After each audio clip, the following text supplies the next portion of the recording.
Hi, അൻവറാണ്. ഇന്ന് നമ്മുടെ നാട്ടിൽ നടക്കുന്ന ഒരു ഓൺലൈൻ പേയ്മെൻറ്റുമായി ബന്ധപ്പെട്ട് ഉള്ള ഒരു ചതിയെക്കുറിച്ചിട്ടുള്ളൊരു ചെറിയ വീഡിയോ ആണ് ഞങ്ങൾ ചെയ്യാൻ ഉദ്ദേശിക്കുന്നത്. എൻ്റെ കൂടെ ഉള്ളത് എൻ്റെ സുഹൃത്ത് സൈഫുദ്ദീനാണ്. ഇങ്ങനൊരു സംഭവം നമ്മൾ ചെയ്യാൻ നമുക്ക് ഒരു ആശയം കിട്ടിയത് ഒരു പെട്രോൾ പമ്പിൽ പാലക്കാട് ഇതേപോലെ നമ്മൾ ഒരു പെട്രോൾ പമ്പ് പോയി എണ്ണ അടിച്ചപ്പോൾ അവർ പറഞ്ഞത് ഏകദേശം ഒരു ദിവസം 2000-ഓളം രൂപ ഷോർട്ട് വരുന്നുണ്ട്. എങ്ങനെയാണത് കണ്ടുപിടിക്കാൻ കഴിയുന്നില്ല. ഞാൻ എണ്ണ അടിച്ച ഒരു പമ്പിൽ അവർ ജസ്റ്റ് ഇങ്ങനെ ചോദിച്ചു, ഞാൻ പറഞ്ഞു ഇങ്ങനെ എത്ര രൂപ ഷോർട്ട് വരുന്നുണ്ട്. ഞങ്ങളെ സ്റ്റാഫുകൾ തന്നെ ഡിവൈഡ് ചെയ്ത് ആ ഷോർട്ട് നികത്തലാണ് കഴിയുന്നില്ലാന്ന്. അപ്പോൾ അതിനെപ്പറ്റി ചിന്തിച്ചപ്പോഴാണ് ഈ ഷോർട്ട് വരുന്ന ഇങ്ങനെയുള്ള സ്ഥാപനങ്ങളിലെല്ലാം ഈ ബോക്സ് ഇംഗ്ലീഷിൽ സെറ്റ് ചെയ്ത് വെച്ചിട്ടുണ്ടാവും. അപ്പോൾ ഈ 13 രൂപ തൊട്ട് 19 രൂപ വരെ, അതുപോലെ 30 രൂപ തൊട്ട് 90 രൂപ വരെ ബോക്സിൽ ഇംഗ്ലീഷിൽ വെക്കുമ്പോൾ ഇപ്പോൾ തിരക്കായിരിക്കാം, പമ്പിലൊക്കെ നല്ല തിരക്കായിരിക്കാം. അപ്പോൾ ഇപ്പോൾ 130 രൂപയ്ക്ക് എണ്ണ അടിച്ചാൽ 130 എന്നുള്ളതിന് പകരം 113 അയച്ചാൽ 113. അപ്പോൾ ആ ഒരു പ്രൊണൗൺസിയേഷനിൽ 130 എണ്ണ അടിച്ചാൽ 113 അയക്കും. ബാക്കി അവിടെ 17 രൂപ ഷോർട്ടാണ്. അങ്ങനെ ഏറ്റവും കൂടുതൽ 190 രൂപക്കാണ് പല പമ്പുകളിലും അടിക്കുന്നത്. 190 അയച്ചാൽ എത്ര അയച്ചാൽ മതി? 119 അയച്ചാൽ മതി. 71 രൂപ. പമ്പര് ശ്രദ്ധിക്കില്ല. കാരണം തിരക്കിന്റെ ഇടയിലല്ലേ അവര് ഒരുപാട് ആളുകൾ വന്ന് അടിക്കുന്നതിന്റെ ഇടയിൽ ഇത് ശ്രദ്ധിക്കാൻ അവരെ കൂടെ ക്രോസ് ചെക്ക് ചെയ്യാനുള്ള സമയം കിട്ടില്ല. എന്തായാലും സൈഫ് പറഞ്ഞത് ഈ രീതിയിലുള്ളൊരു ചൂഷണം നടക്കുന്നതാണ്. ഇപ്പം നമ്മളുള്ളത് ഒരു പമ്പിൽ തന്നെയാണ്. ഒരു പമ്പിലൊന്ന് ടെസ്റ്റ് ചെയ്ത് നോക്കാം. പിന്നെ മുമ്പിൽ കാണുന്നൊരു കട, ഒരു ചായക്കടയിലും കയറിയിട്ട് ഒന്ന് ടെസ്റ്റ് ചെയ്ത് നോക്കാം എത്രമാത്രം ഉണ്ടെന്നുള്ളത്. എനിവേ എന്തായാലും കരുതിയിരിക്കുക.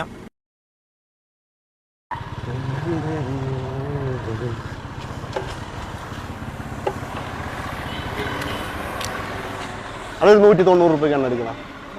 190.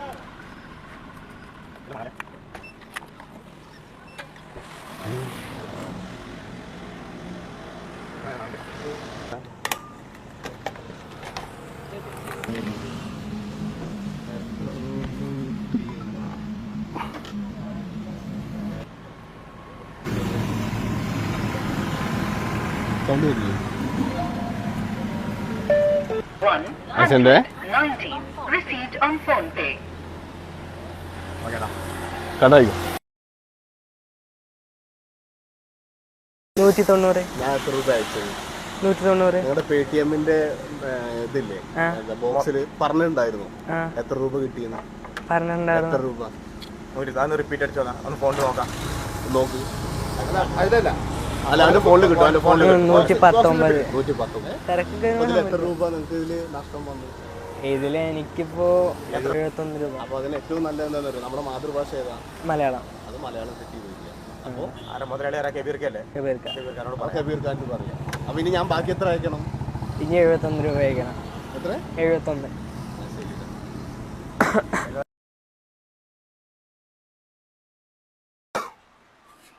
എന്തൊക്കെയുള്ളത്?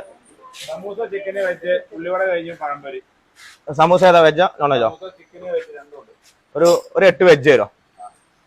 പെട്ടെന്നല്ലോ, പാർസൽ ആയിക്കോട്ടെ. എത്ര? 80 രൂപ. 80 രൂപ അല്ലേ? അത് മതി. 80 ഗൂഗിൾ പേ ആയിട്ടാ.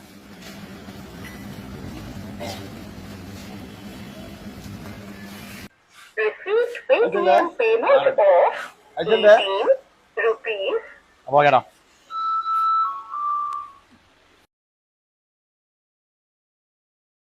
എത്ര രൂപ സാധനം മേടിച്ചത്? 80 രൂപ. എത്ര രൂപയാണ് അയച്ചത്? 80 രൂപ. എത്ര രൂപയാണ് നിനക്ക് അയച്ചത്? നിന്റെ ഫോൺ എടുക്കും, ഫോണിൽ നോക്കുക ഞങ്ങൾ എത്ര അയച്ചത്.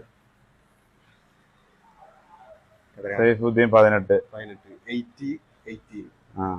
അങ്ങനെ എത്ര പേര് നിങ്ങളെ പറ്റിക്കുന്നുണ്ട്? അതറിയില്ല, നമ്മള് നോക്കാറില്ല, മെസ്സേജ് അങ്ങനെ ശ്രദ്ധിക്കാറില്ല. 18.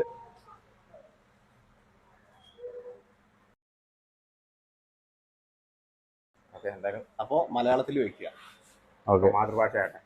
താങ്ക് യു, നന്ദി. അപ്പോൾ സുഹൃത്തുക്കളെ, നിങ്ങൾ കണ്ടല്ലോ, നമ്മൾ പമ്പിൽ പോയപ്പോഴും ടീ ഷോപ്പിൽ പോയപ്പോഴും രണ്ടുപേരും അറിഞ്ഞില്ല. നമ്മൾ അവരോട് രണ്ടാമത് ചോദിച്ചപ്പോൾ അടക്കം അവർ ശ്രദ്ധിച്ചിട്ടില്ല. പിന്നെ ഇതിന് ഇങ്ങനെ പറ്റിക്കപ്പെടാതിരിക്കാൻ ആളുകൾ തന്നെ ശ്രദ്ധിക്കണം. നമ്മുടെ കച്ചവടക്കാർ അല്ലെങ്കിൽ നമ്മുടെ ആളുകൾ തന്നെ ശ്രദ്ധിക്കണം.